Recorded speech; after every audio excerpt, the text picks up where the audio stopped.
to our STEAM Innovation Career Exploration Series. And today we have a special guest. Her name is Kate, and she works for Nike, and she's an architect. And we are so excited to have her. Not only are you talking about a STEAM career, but you're also, Women's History Month is this month, and our STEAM theme for the whole school is architecture this month. So you're fulfilling like all these great things for us by talking to us about your career. So we really appreciate it. I'm gonna let you go ahead and explain what you do. That's great. I love that, the trifecta. So thank you for having me, first of all. So yeah, my name is Kate Marr. I'm an architect working in retail design. So retail design is a little bit different to traditional architecture. It has a strong balance between interior design and architecture itself. I've been working now for Nike just for about just coming on a year. And I've previously worked for some other brands like Adidas and Asics. I really enjoy what I'm doing. Architecture is a very multidisciplinary type of job. You have to wear many hats when being an architect. So usually you have your client, you have some engineers that we'll work with also. We have a lot of other disciplines from be it electricians, plumbers, carpenters, the construction guys themselves.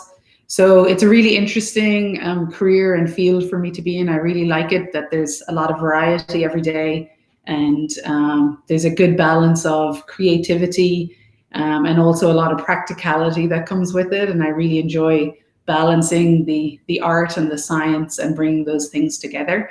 And that's probably my favorite thing about it. And the other really great thing is, you know, with each new project come new challenges. So it never gets boring. You're constantly learning and you're constantly evolving and constantly growing with each project that you do. And for me personally, I've been very fortunate and lucky. I've gotten to travel to lots of different parts of the world, and working for a big international brand means that, you know, I have a project in Dubai at the moment. I have another project in Seoul. I have a project in New York. So you get to work with a lot of different people in a lot of different countries, and create environments that work for different cultures. So that's the really interesting part. First, do you get free shoes because you work for Nike? I do sometimes get free shoes. Luckily for me, I am what you will call sample size. So when there is new product being created for the next seasons, we have to test that. So much like in architecture, you might build a little model before you build a building. There's shoes that are made first. So usually there's lots of pairs of those. So I'm the same size as the test pair. So often I get free pairs of those. But otherwise, I get a very good 50% discount all the time. So yes, not everything is free, and the product is good, so I don't mind to pay for it. So that actually kind of leads into our next question. Is there anything similar between designing a building and designing a shoe? Do you have any, like, could you design a shoe if they asked you to? Do you have any of the same skills? I would love to design a shoe if they asked me to. Did you know that the top designer, footwear designer at Nike, his name is Tinker Hatfield, he is actually an architect. He studied architecture, and he made the very famous Nike Air Max shoe. He made the famous All the Jordan collection. So the top sneaker designer at Nike, he's probably 60 now. He was actually an architect. And so absolutely, I think the same, you use a lot of the same skills and they're transferable. You know, you need to come up with an initial concept. You need to understand how it's going to be constructed, how it's going to be put together. And you need to understand, well, very simple, like design cues of what colors look good next to each other, what materials can be connected to each other. So there are a lot of things. And I think process-wise, it's quite similar too. So from an initial sketch to maybe visualizing that for more people, to telling a story about what's interesting about this item or this product or this building, to then thinking about who's actually going to wear it and use it. So is it for somebody who's going to be running or somebody who's going to be jumping? Same thing when you design a building, it has to be for who's going to use it. And then you go from an initial idea to more detail to more extreme detail in terms of the drawings and the instructions. Yeah, so absolutely a lot of parallel. I didn't take a traditional path. So initially for undergraduate, I studied international business and marketing. And during that time, I used to work for my uncle who was in construction. And so I learned to be around buildings and I thought I really enjoyed that. So I did a 4-year undergraduate degree that was not architecture. And then there are some programs that allow you to then do a master's program in architecture, so long as you meet some of the prerequisites. So when I was in undergrad, I had done extra calculus classes, I had done physics classes, I had done art classes. So those additional classes allowed me to apply for a Master's of Architecture program. And then when I did my Master's of Architecture program, it was 3.5 years.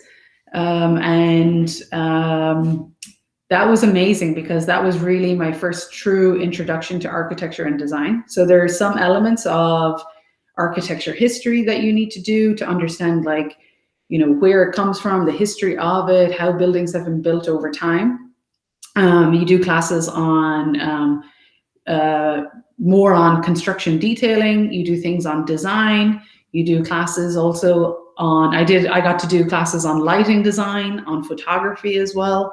And I also got to do some more classes that are very project specific. So each year you're given a key project for your semester.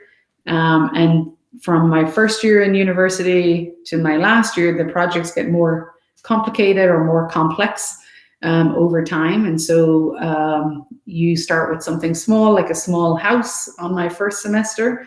And by my last semester, we were doing a steel museum in Pittsburgh. So the buildings got significantly larger, and it had to be a lot about restoring an old site. We had to understand the environmental impacts of that and some of the sustainability. So very varied, a lot of variety, and a lot of things to keep you interested, for sure.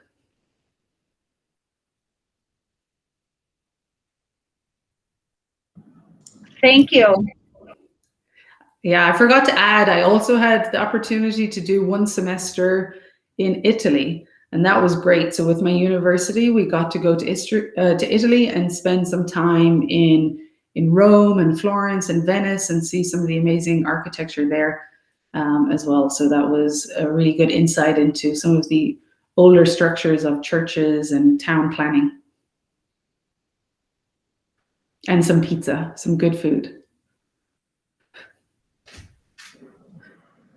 How did you, because I know that you are a big sports fan, I know you're a big basketball fan, and it's true you played professional basketball for a little bit, right? Yes, that is true. Yeah. And so how did you combine your love for sports with what you were going to have your job be every day? Yeah, that's a great question. I'm very, very fortunate. I think anytime you get to bring your passion with your skill set and then something that you can earn money with, that's another amazing trifecta, I would say. So I think for me, you know, I just recognized in the summers when I came to college in the States, I didn't initially pick architecture to study because, in all honesty, I was extremely focused on basketball, and I came on a basketball scholarship. And so I really dedicated a lot of my time to basketball at that time, but also to my studies. So I had a really good GPA as well, which allowed me to then continue my studies into architecture afterwards. And then once I started working in architecture, I learned that that was also a huge passion for me, just as much as my basketball passion was. And then over time, I found myself working for a design agency in Amsterdam, and that design agency was working on a lot of retail environments and hotels. And that's when my business background came into play, because you had to understand the marketing and what the businesses were trying to achieve, and then the retail component of how to sell the products. And I was just really lucky. I started working for ASICS, the running brand. They were one of our clients. And then I was like, oh, bingo, this is sport content, this is design, architecture, retail, travel, all in one thing. And then I realized, oh, this is amazing. I love this. And it was really easy every day to get up and do my job. And then I became kind of known in the industry for doing that type of work. And so then I went and worked for Adidas then. And then eventually made my way to Nike. So it was a niche that I didn't know when I was a kid or even when I was in college that I wanted to do. But over time, by testing different things, I realized that was the perfect spot for me. And once I realized that, then I actively pursued that and I actively tried to be really good at that. March is Women's History Month, and so we've been learning a lot about women, and we've been talking a lot about women in the STEAM fields. And then also it's the big college basketball tournament going on. And we saw how the boys basketball team in college got a giant weight room, they got a giant swag bag, and the girls teams got one little tiny weight set and like one t-shirt. And so I'm just wondering, could you talk a little bit about your experience as a woman, both in the professional sports world and in the STEAM fields?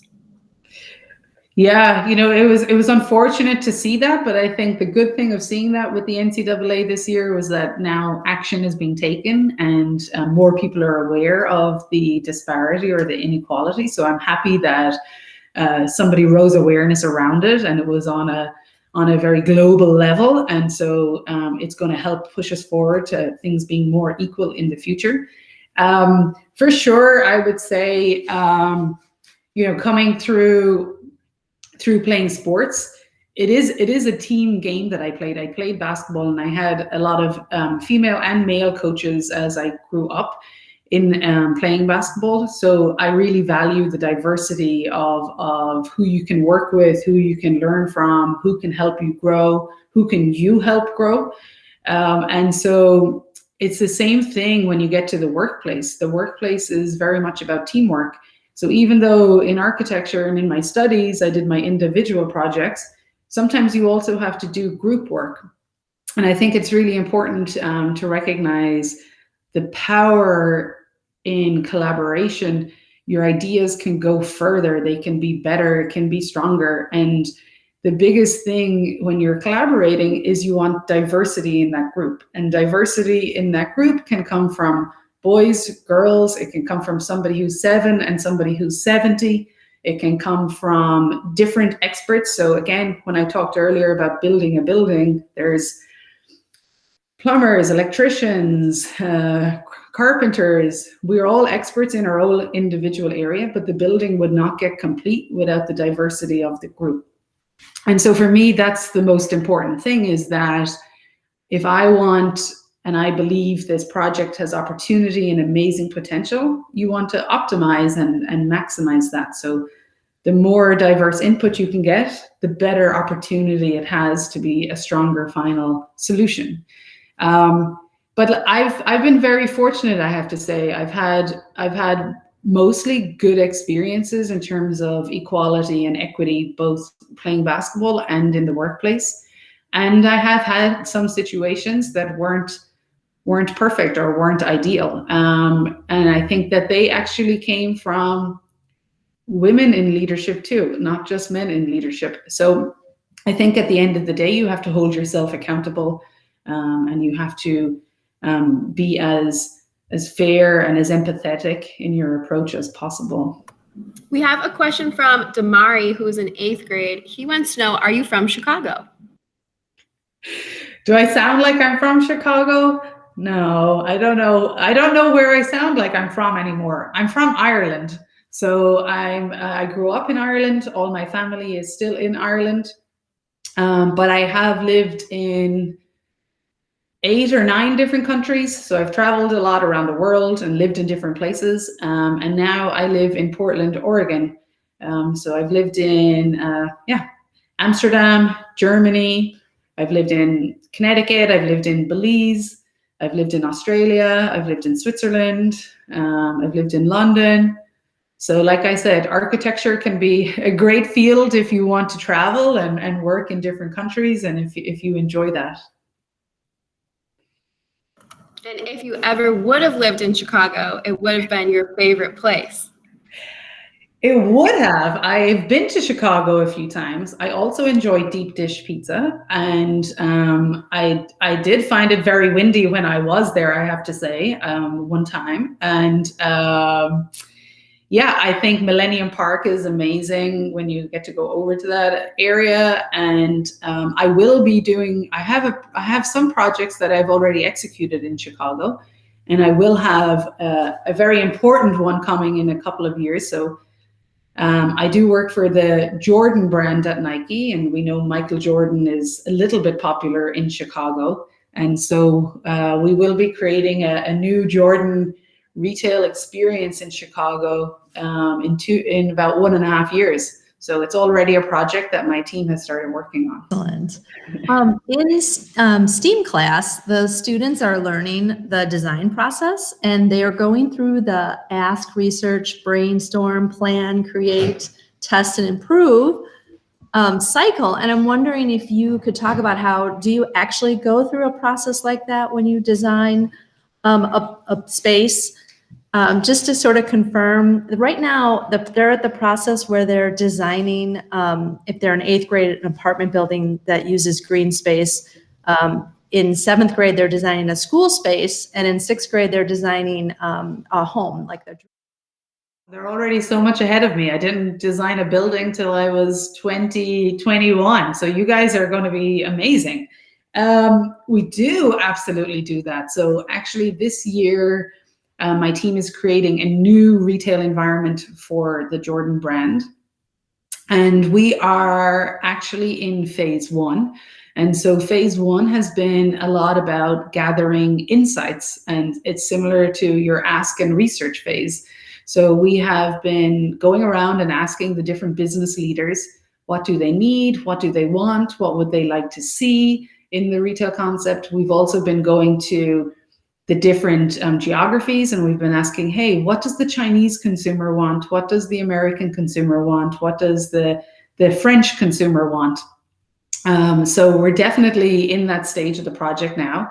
What we will do next with that information is use that to inform our principles or some of the rules we'll make about the design, what we want to achieve with it, and we'll put that on paper to say, hey, these are our goals, this is what we're going to do. And then from there, we will start to design against that. So if the footwear team tells me, hey, I want a store that sells, I need to be able to show 200 different shoes on the footwear wall. But if I want to show 200 shoes, that means all of those shoes that we need to sell need to sit in the boxes in the back of house so people can buy them and take them home.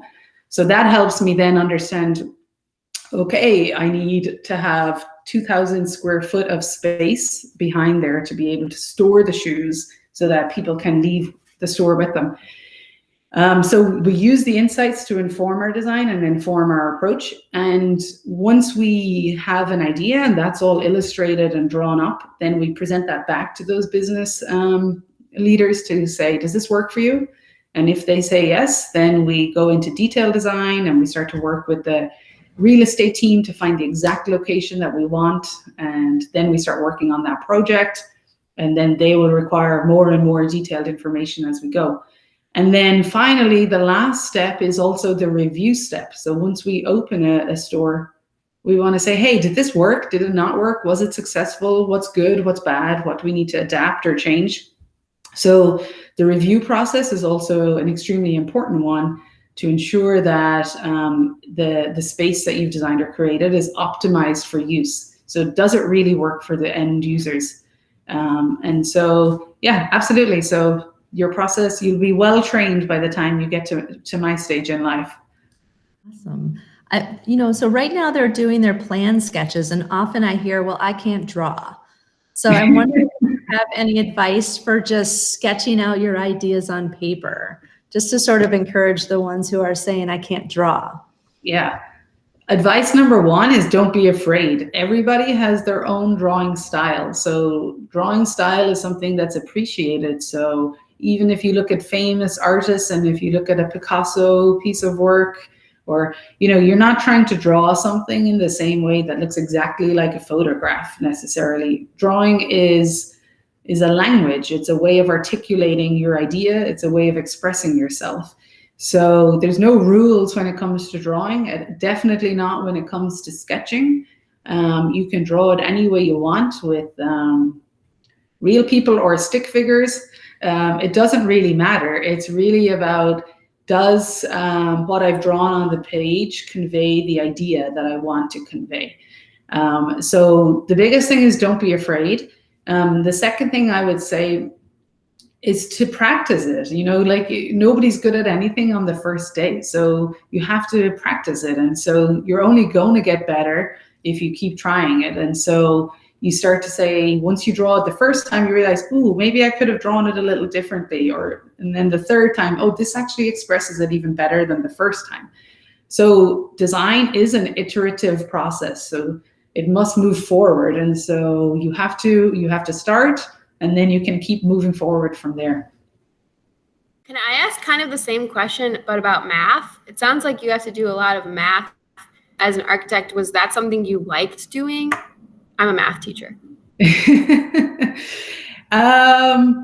Yeah, I think I liked doing math when I understood what it was going to be used for. So there was some math I liked more than other math, and some math just clicked better in my brain from day one than other math. And so the math that I use in architecture, some of it is really basic, and you need the basic math for even the most basic things of like, how big is it? How long is it? How wide is it? How tall is it? What volume is it? So that kind of math you're using all the time. And then there's the other math that's more around angles and the geometry. And that math, it's very important, of course, when you're drawing buildings and stuff, that you want your walls to be straight and I want things to connect. And that's also very important.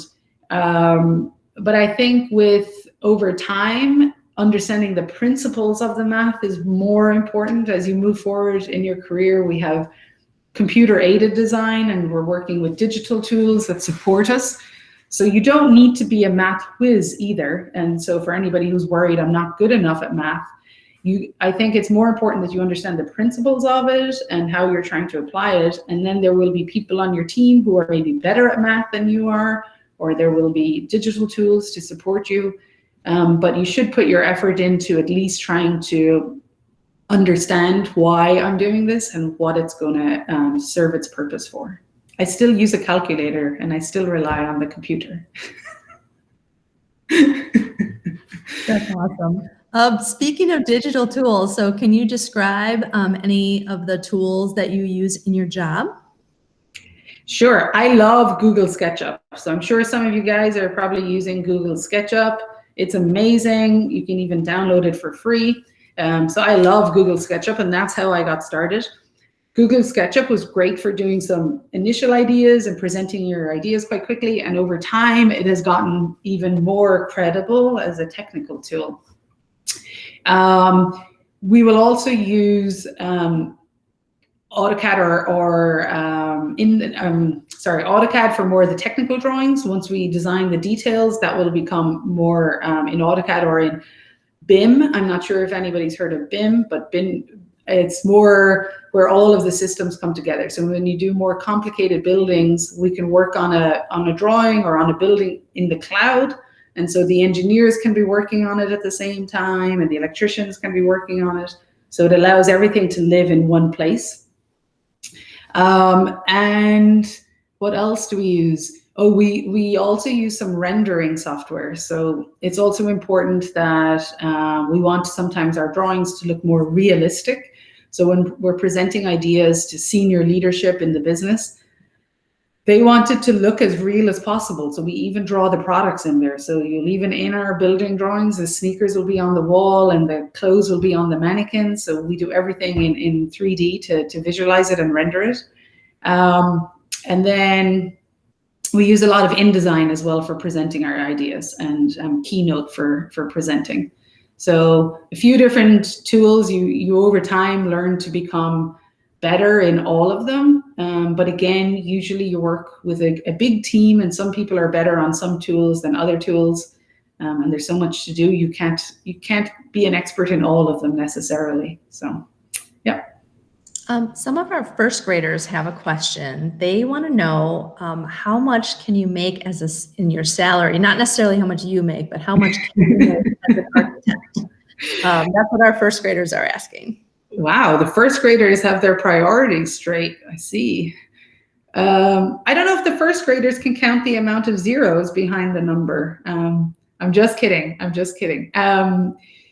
It depends, really. I think it really depends. You can make a lot of money, and a lot of money is relative to everybody, of course.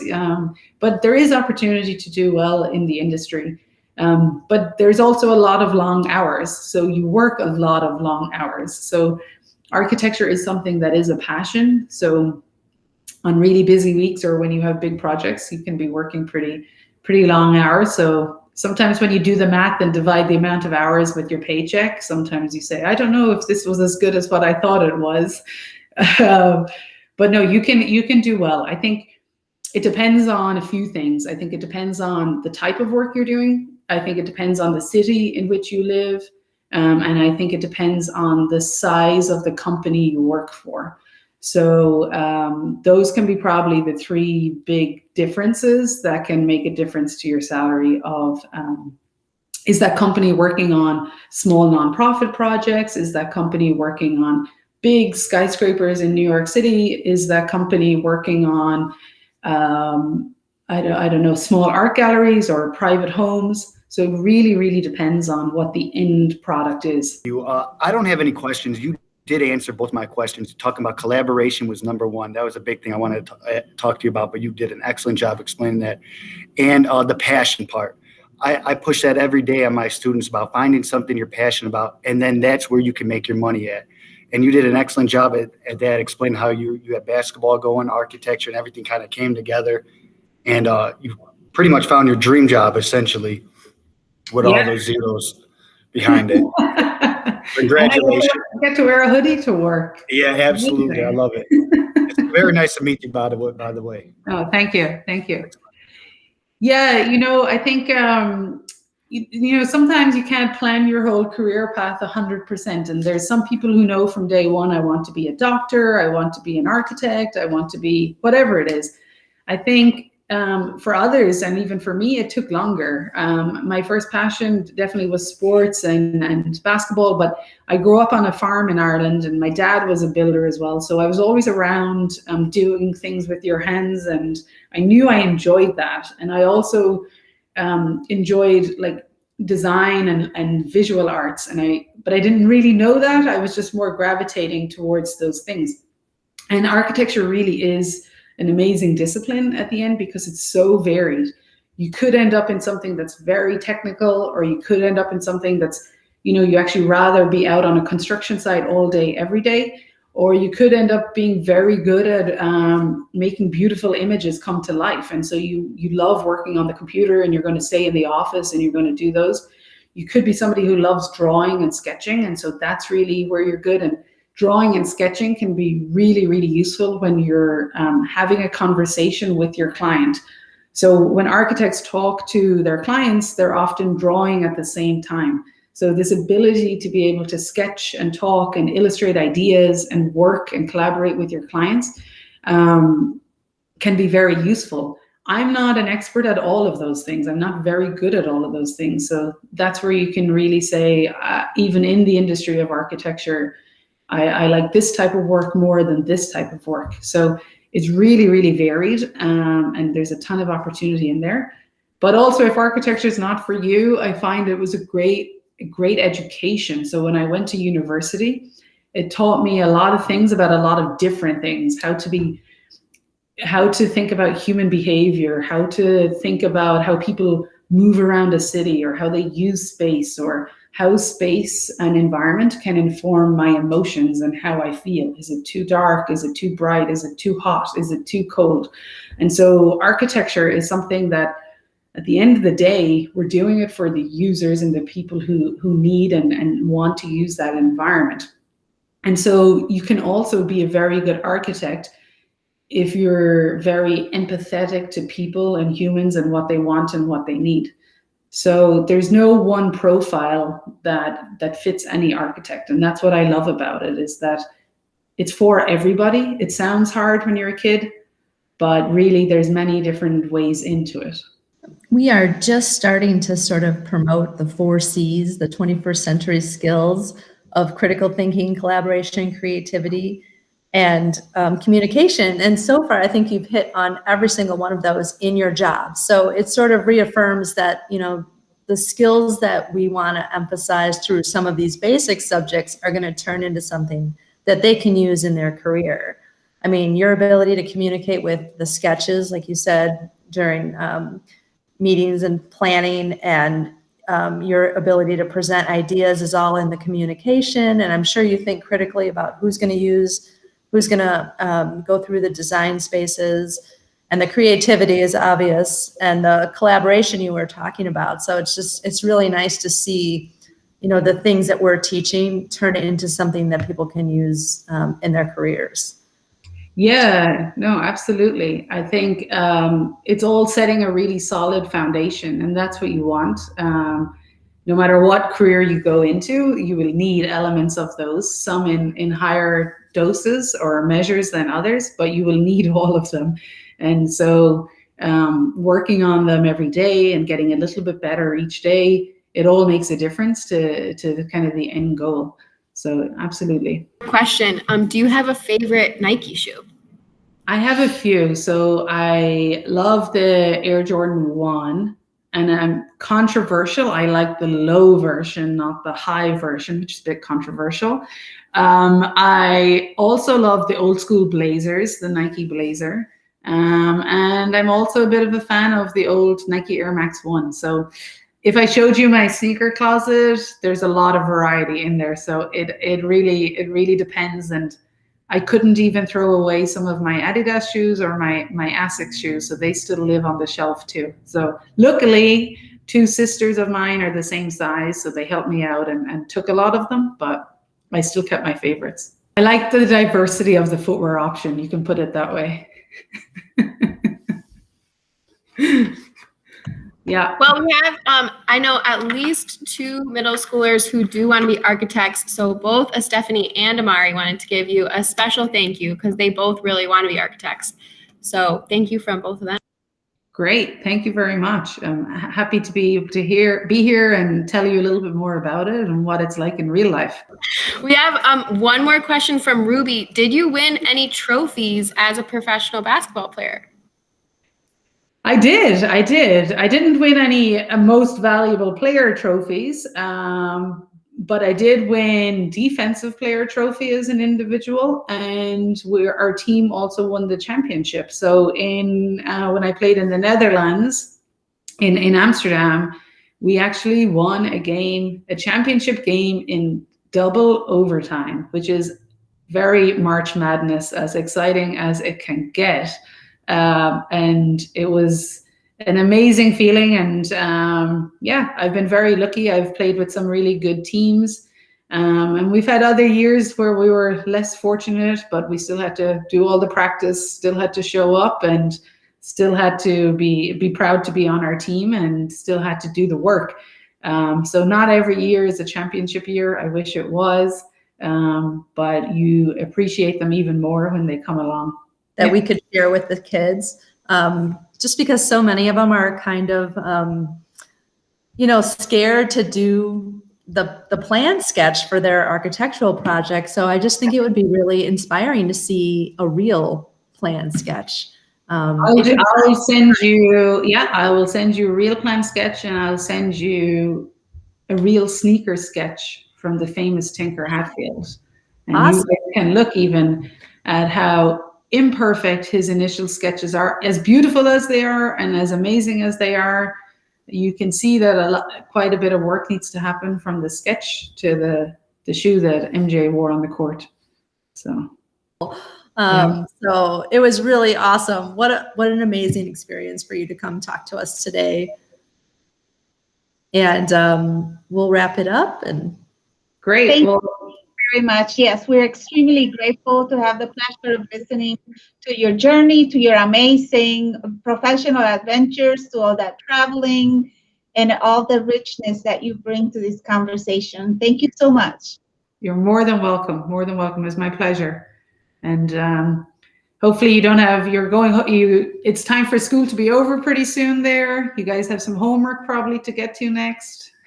Work on those apartments and schools and dream homes and your green spaces. And if you guys want to share anything with me after, I'd also love to see some of your sketches too. So thank you for having me, and best of luck with your projects.